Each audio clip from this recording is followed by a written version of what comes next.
From a personal perspective, I have explored a lot of journalism in Pakistan, where I wrote columns for Tribune, Dawn.com, and other places. Most of these columns were about gender rights and about making women empowered, both financially and especially in terms of overriding the culture of taking advisory from men in terms of how to lead their lives.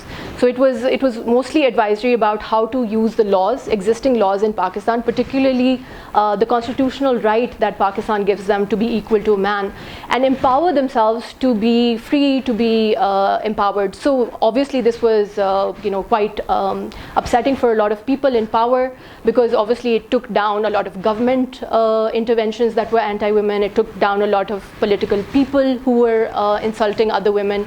It also took down a lot of religious political parties that were using some kind of divine ordinances to keep women behind. And all of these were very controversial. As a result, I faced all the things that people face in terms of gender harassment online. I faced a lot of morphing of my pictures, a lot of hacking. My personal information was put online, doxing, I believe it is called.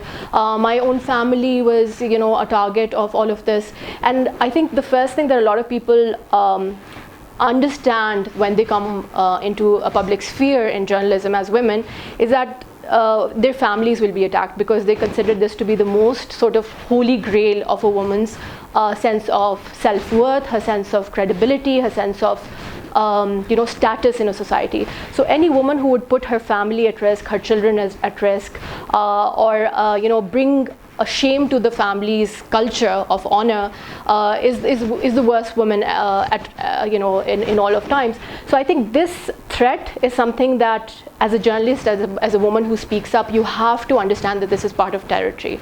How I responded to it was, of course, I let it put me down. I let it kind of really feel the punch of it, but then I didn't stop talking. I didn't kind of mute myself. I didn't censor what I said. I still continued, perhaps in a different way, continued to say the things that I did.